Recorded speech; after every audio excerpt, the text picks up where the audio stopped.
का हार्दिक स्वागत है।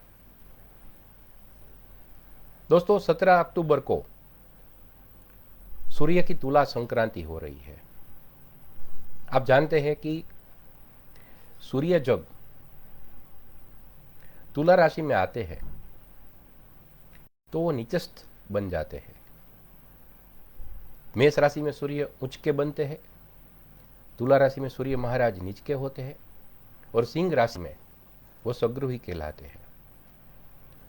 दोस्तों, सूर्य महाराज राजा है, ग्रहों के राजा है, हमारे जीवंत देव है। जब वो निचस्थ होते हैं तो परिस्थिति में कई प्रकार के बदलाव आते हैं। सूर्य राजा है तो नेचुरली जो सरकार है वो सरकार कुछ गलत फैसले कर सकती है। सरकार को कई प्रकार की दुविधाएं आ सकती है। जो आंदोलन हो रहे हैं वो तेज हो सकते हैं। उच्चस्थ पद पर जो विराजमान लोग हैं उन्हें तकलीफें आ सकती है और हमारे बीच से कोई उच्च पद पे विराजमान व्यक्ति या आधिकारिक तौर पे बहुत जो जिसकी पदोन्नति हो, ऐसा कोई व्यक्ति हमारे बीच से हमें उसे गंवाना भी पड़ सकता है। दूसरी बात यह है कि अश्विन शुक्ल पक्ष में चौथ का क्षय था। एक तिथि का क्षय छत्रभंग जैसा फल देता है और उसमें भी खास तौर पे एक नवरात्र जब कट जाए तो ये ज़्यादा दिक्कत देने वाला हो सकता है। इसके पहले के वीडियो में भी मैंने आपको बताया था कि 3 ग्रह बुध, गुरु और शनि, ये 3 इसी सप्ताह में मार्गी हुए हैं। ये 3 ग्रहों के मार्गी होने से और अभी 17 अक्टूबर को सूर्य महाराज के नीचस्थ होने की बात अगर हम देखें तो क्या रिजल्ट हम पा सकते हैं, क्या रिजल्ट ले सकते हैं। कुछ बेनिफिट भी हो सकते हैं। ऐसा नहीं है कि सूर्य महाराज नीचस्थ के है तो कोई बेनिफिट हमें नहीं मिल सकता। कई प्रकार के बेनिफिट मिल सकते हैं, लेकिन कुछ चीज़ों से हमें सावधान भी रहना पड़ेगा। ये क्या चीज़ें हैं, कैसे कर सकते हैं, इसके लिए मैं राशि वाइज ये आपको बताऊंगा। जब मैं मेष राशि की बात करूं तो ये मेष लग्न को भी लागू होगा। जब वृषभ राशि की बात करूं तो वो वृषभ लग्न को भी लागू होगा। सभी दोस्तों का हार्दिक स्वागत है। एक साथ ही मैं सबको वेलकम बोल रहा हूं।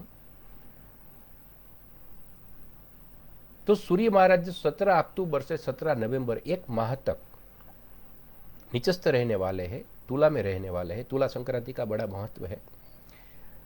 तो ये तुला राशि में होने से हमारे जीवन पर क्या असर होगा, क्योंकि ग्रहों के राजा जब निचस्थ होते हैं तो मैंने पहले बताया ऐसे कई दुविधा पैदा करते हैं।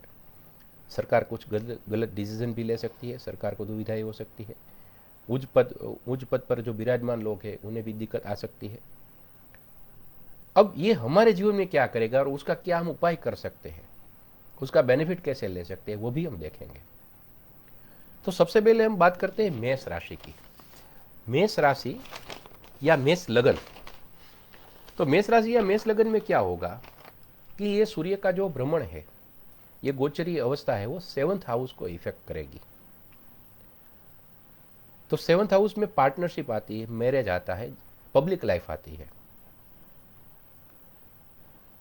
तो मेष राशि वाले लोगों को पब्लिक लाइफ में ध्यान रखना पड़ेगा, कुछ बात करने में, अपनी इमेज के बारे में। अगर आपका बिजनेस पार्टनरशिप में है तो पार्टनरशिप के बारे में भी आपको सोचना पड़ेगा, कुछ गलत न हो जाए। अगर आप मैरिड है तो मैरिड लाइफ में भी थोड़े मतभेद रह सकते हैं।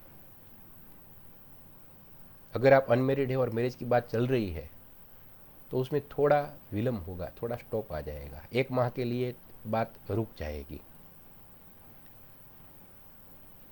इस दौरान सूर्य पूजा करने से इस दुविधा से हम बच सकते हैं।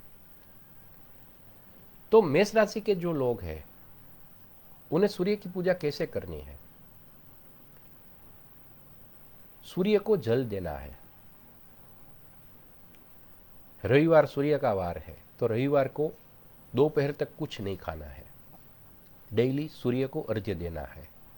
सिर्फ जल से अर्घ्य देना भी अच्छा है, लेकिन राशि वाइज हम कुछ ऐसा कर सकते हैं कि जिससे हम सूर्य को ज़्यादा प्लीज कर सके। इसके अलावा सूर्य नमस्कार भी हम कर सकते हैं। 11 सूर्य नमस्कार सुबह करने से सूर्य का लाभ होगा। जल्दी उठना भी इसमें शामिल है। जितना आप जल्दी उठेंगे उतनी आपको सूर्य ऊर्जा प्राप्त होगी। तो जब सूर्य निचस्त है तो उसकी ज़्यादा ऊर्जा की जरूरत रहेगी। मेष राशि के जातकों को क्या करना है? जल में थोड़ा कुमकुम डाल के सूर्य को अर्घ्य देना है। जल में कुमकुम डाल के सूर्य को अर्घ्य देने से सूर्य की दुविधाएं खत्म हो जाएगी, कॉन्फिडेंस आ जाएगा और आपकी पब्लिक लाइफ अच्छी होगी।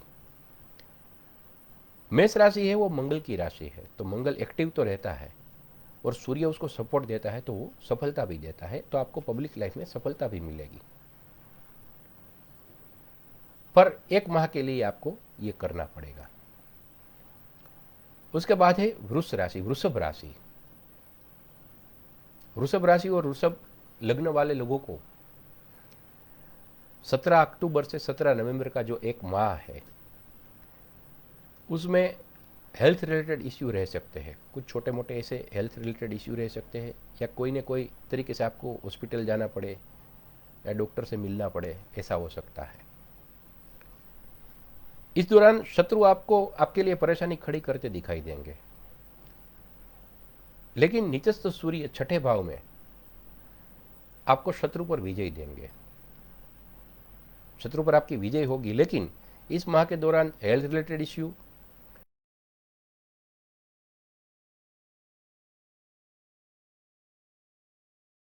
उठापटक हो सकती है, थोड़ा ऑफिस पॉलिटिक्स रह सकता है।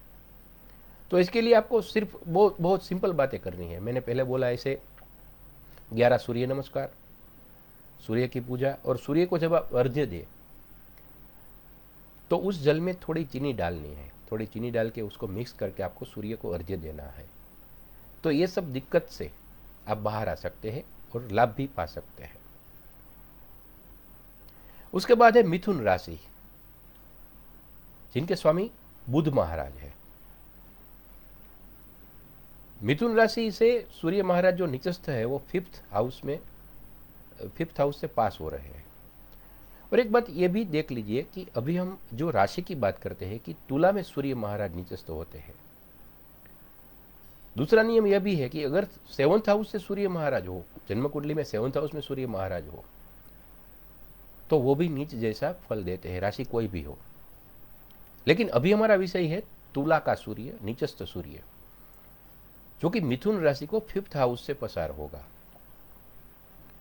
जो मिथुन वाले विद्यार्थी है, जो स्टूडेंट्स है, उन्हें थोड़ा ज्यादा कंसंट्रेट करने की जरूरत होगी। वो थोड़ा ऐसा महसूस करेंगे कि पढ़ाई में ध्यान नहीं लग रहा है, कुछ अच्छा नहीं हो रहा है। तो खास तौर से स्टूडेंट्स को ज़्यादा ध्यान देना पड़ेगा इस 1 माह के दौरान।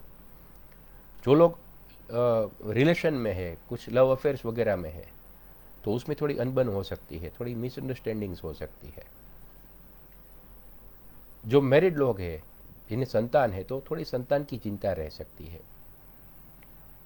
ये फल 5th हाउस में नीचे से सूर्य दे रहे हैं। तो मिथुन वाले लोग क्या कर सकते हैं? जो अर्घ्य देने का पानी है उसमें हरी मिर्च के थोड़े बीज डाल दे, और उससे अगर हम जल से अर्घ्य देंगे तो ये चीजें पॉजिटिव होना शुरू हो जाएगी। ये 1 माह तक आपको करना है। उसके बाद आती है कर्क राशि। कर्क राशि के स्वामी चंद्र महाराज है।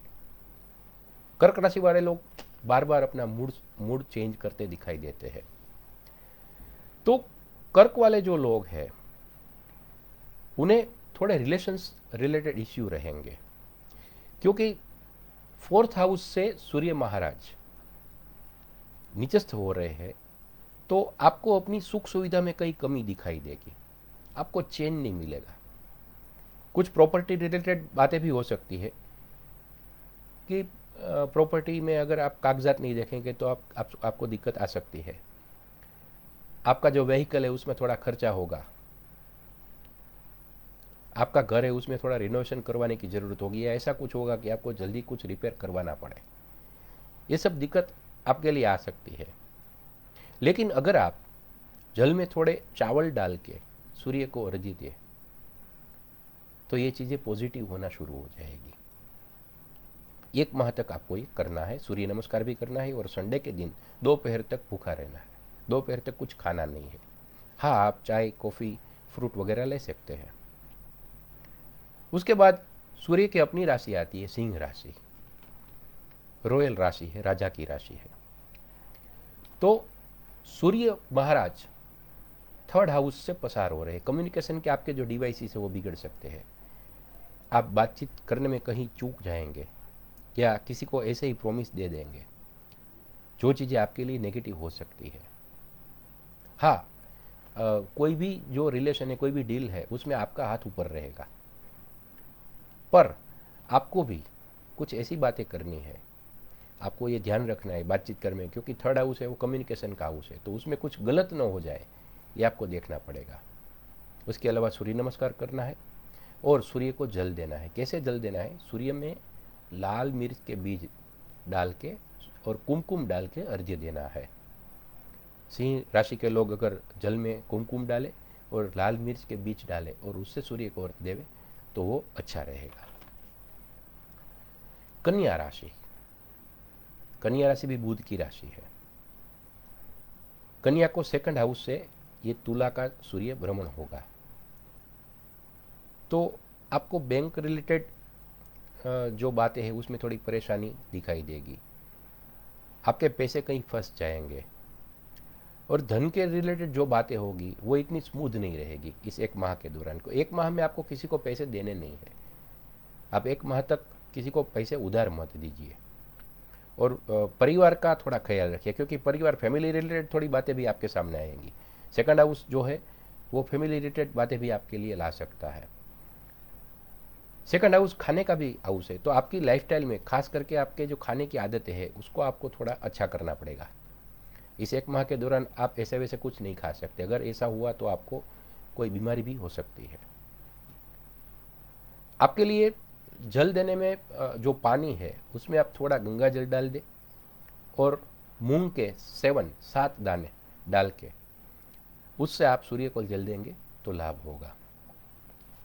उसके बाद आती है तुला राशि। तुला राशि जहां पे सूर्य महाराज 17 अक्टूबर से 1 माह तक रहेंगे। मैंने पहले ही बोला सूर्य आत्मा है, सूर्य आत्मविश्वास है। अगर वो 1st हाउस में आ जाता है, 1st हाउस हमारी पर्सनालिटी का है, हमारे देह का है, तो वो सूर्य क्या करेंगे? पर्सनालिटी रिलेटेड कुछ इश्यूज देंगे, आपका आत्मविश्वास कम हो जाएगा, आपका कॉन्फिडेंस कम हो जाएगा। तो इस 1 माह के दौरान आपको अपना कॉन्फिडेंस बनाए रखना है। आप अपना कॉन्फिडेंस कैसे बढ़ाए उसके बारे में सोचना है। पर्सनालिटी डेवलपमेंट के रिलेटेड कुछ आप बुक्स भी रिफर कर सकते हैं, कुछ ऐसे प्रैक्टिकल्स भी कर सकते हैं, क्योंकि अभी आप जो बातें करेंगे तो उसमें आपका कॉन्फिडेंस कम दिखाई देगा, तो आप कुछ भी बोले तो उसमें कॉन्फिडेंस आए, ऐसे आपको प्रयास करने पड़ेंगे। और सूर्य को जल देना है, उसमें आप चीनी डाल सकते हैं, चावल डाल सकते हैं। चीनी और चावल डाल के अगर आप सूर्य को अर्घ्य देते हैं तो आपके लिए अच्छा रहेगा। जल्दी उठना है, क्योंकि जो तुला वाले हैं, तुला राशि वाले लोग हैं, वो थोड़े आराम प्रिय होते हैं, तो सूर्य ऊर्जा थोड़ी चली जाती है, क्योंकि अगर आप लेट उठेंगे तो इतनी आपको सूर्य ऊर्जा नहीं मिलेगी। तो सूर्य ऊर्जा लेने के लिए आपको ब्रह्म मुहूर्त में उठना चाहिए, सूर्य को अर्घ्य देना चाहिए और अपना काम शुरू कर देना चाहिए। उसके बाद है वृश्चिक राशि। वृश्चिक राशि को ये 12th हाउस से पास होगा। 12th हाउस नींद का भी है, तो आपकी नींद उड़ जाएगी, नींद चली जाएगी, रात को आप देर तक जागेंगे। तो आपको भी अपनी लाइफस्टाइल में चेंज करना पड़ेगा। आपको टाइम पे खा लेना है, टाइम पे सोना है, और सूर्य को आप जो जल दे उसमें थोड़ा गुड़ डालना है, थोड़ा गुड़ डाल के उसको मिक्स करके आपको सूर्य को अर्घ्य देना है। वृश्चिक राशि को व्यय होगा, खर्च होगा। इस 1 माह के दौरान अनएक्सपेक्टेड एक्सपेंसेस आपके साथ रहेंगे, तो उसमें भी आपको थोड़ा देख के चलना पड़ेगा कि ये मैं जो खर्च कर रहा हूँ वो सही है या नहीं है। और ट्रांसफॉर्मेशन भी होगा, आपकी लाइफ में बहुत चेंज आते आपको इस 1 माह में दिखाई देंगे, लेकिन इतना करने से उसमें आपको फायदा होगा। फिर आती है धनु राशि। जिनके स्वामी गुरु महाराज है। तो धनु राशि को ये 11वें भाव से पास होगा। वैसे 11वें भाव से सूर्य पास हो अच्छा है, लेकिन नीचस्थ है तो कई ऐसे लाभ होंगे जो ये रुकवा देगा। वो लाभ आते आते अटक जाएंगे, स्टॉप हो जाएंगे। कुछ दोस्तों से अनबन हो सकती है, बड़े भाई बहन से अनबन हो सकती है। तो इन चीज़ों से निजात पाने के लिए आपको भी सूर्य पूजा करनी है। आपको थोड़ी हल्दी मिला के उस जल से सूर्य को अर्घ्य देना है। थोड़ी हल्दी मिला के सूर्य को अर्घ्य देना है, सूर्य नमस्कार करना है, और रविवार आधा दिन तक भूखा रहना है, या कुछ चाय कॉफ़ी या फ्रूट वगैरह लेके ही रहना है। उसके बाद आती है मकर राशि, शनि की राशि है। सूर्य के पुत्र है शनि महाराज। दोनों में खूब डिफरेंस ऑफ ओपिनियन है, वैचारिक मतभेद है। सूर्य पूर्व है तो शनि पश्चिम है। सूर्य प्रकाश है तो शनि अंधकार है। सूर्य तेज है तो शनि मंद है। सूर्य राजा है तो शनि प्रजा है। थोड़ी कंट्रोवर्सीज है। और अभी 10th हाउस, सूर्य महाराज मकर को 10th हाउस से पास हो रहे हैं। तो जो लोग कैरियर के लिए प्रयास कर रहे हैं उनको थोड़ा विलम्ब होगा, थोड़ा डिले होगा। जो लोग जॉब में है या बिजनेस में है तो उसको लगेगा कि अभी मेरा बिजनेस थोड़ा कम चल रहा है, जॉब में दिक्कतें आ सकती हैं। ये एक माह के दौरान ऐसा हो सकता है। तो उसके लिए क्या करना है? मकर वाले लोगों को जल से अर्घ्य देना है, लेकिन स्टील के कलश में। स्टील के कलश में आपको जल देना है एक माह के लिए, फिर उससे नहीं देना है। एक माह के लिए स्टील के कलश से आप जल देंगे तो आपके लिए करियर का जो टॉपिक है वो क्लियर हो जाएगा। अदरवाइज कुछ ना कुछ इसमें दिक्कत होना संभव है। उसके बाद आती है कुंभ राशि। कुंभ राशि भी शनि की राशि है। मकर और कुंभ दोनों पनौती से पसार हो रही है। वैसे भी थोड़ी तकलीफें तो चलती ही है। मकर और कुंभ दोनों को अभी कई इश्यूज वैसे भी है, और इसमें भी सूर्य महाराज जब नीचस्थ हुए हैं, कुंभ को भाग्य के स्थान में आए हैं, धर्म के स्थान में आए हैं। जब कोई भी ग्रह धर्म स्थान में डिस्टर्बेंस पैदा करता है तो उसका पहला रिप्लाई होगा धर्म खुद। जब भी धर्म स्थान में कोई ग्रह आपको डिस्टर्ब करता है तो आपको आध्यात्मिक चिंतन बढ़ा देना है, धार्मिक विधियां बढ़ा देनी है। सूर्य रिलेटेड धार्मिक विधि आप एक माह के दौरान करेंगे तो आपके लिए भाग्योन्नति तय है, आपका भाग्य बढ़ेगा। और कुछ आप ना कर सके तो सूर्य रिलेटेड कुछ डोनेशन दान भी कर सकते हैं। और सूर्य को जो अर्घ्य देने का पानी है उसमें आपको 7 उड़द के दाने मिलाने हैं। 7 उड़द के दाने डाल के उस पानी से आपको सूर्य को अर्घ्य देना है। ऐसा करने से आपके जो भाग्योन्नति में जो तकलीफें हैं वो आप दूर कर सकते हैं। अब आती है लास्ट साइन, मीन, पाइसिस। तो मीन राशि को ये 8th हाउस से सूर्य महाराज पास हो रहे हैं। नीचस्थ है, 8 से पास हो रहे हैं। अगर कोई कोर्ट कचहरी का मुद्दा है तो उसमें आप उलझ सकते हैं। कुछ पॉलिसी रिलेटेड मैटर है तो उसमें आपको संभल के चलना है। कहीं आप ऐसी कोई बात में ज़्यादा डीप न हो जाए, ये आपको देखना है। ट्रांसफॉर्मेशन अभी रहेगा, 1 माह तक आपको जीवन में चेंज दिखाई देंगे और आपको लगेगा कि कई नए इवेंट्स आपके साथ बन रहे हैं। कभी कभी आपको नेगेटिव थॉट्स भी आएंगे। 1 माह ऐसा है कि आपको नेगेटिव थॉट्स आते रहेंगे, सब छोड़ के भाग जाने का दिल करेगा। वैसे भी मीन राशि है वो मोक्ष की राशि है, वो कहीं स्टैंड नहीं करती है। मीन राशि और 8th हाउस में सन, तो ये दोनों 6, 8, 12 का जो मेल है वो आदमी को थोड़ा नेगेटिव कर देता है। जहाँ पे है वहाँ से भाग जाने की माइंड सेट देता है, थोड़ा एस्केपिज्म आ जाएगा। तो उससे बचने के लिए आपको क्या करना है? तो उससे बचने के लिए जो जल को हमें अर्घ्य देना है उस जल में थोड़ा गंगा जल मिलाना है और चने की दाल के 7 दाने ये मिला के आपको सूर्य को अर्घ्य देना है। ये अगर 17 अक्टूबर से 17 नवंबर तक डेली आप करेंगे, थोड़ा जल्दी उठ के, तो आपके लिए अच्छा रहेगा। दोस्तों, आज हमने बात की सूर्य के नीचस्थ होने से हर राशि और लगन पे क्या असर होगा। मैं ऐसे ही वीडियो लेके आपके साथ शेयर करता रहूँगा। अगर आपने हमारी चैनल सब्सक्राइब नहीं की है तो आप सब्सक्राइब कर सकते हैं। जो दोस्त मेरे साथ जुड़े हैं उन सब का मैं दोबारा स्वागत करता हूँ। हमारी चैनल को सब्सक्राइब कर लें, वॉच करें, शेयर करें और अपने जो दोस्त हैं उन तक भी ये वीडियो पहुंचा दीजिएगा। और आपके कुछ सजेशंस है तो भी हमें आप लिख सकते हैं, कुछ क्वेश्चंस है तो भी आप हमें लिख सकते हैं। तो आज के लिए इतना ही, फिर मिलेंगे। नमस्कार।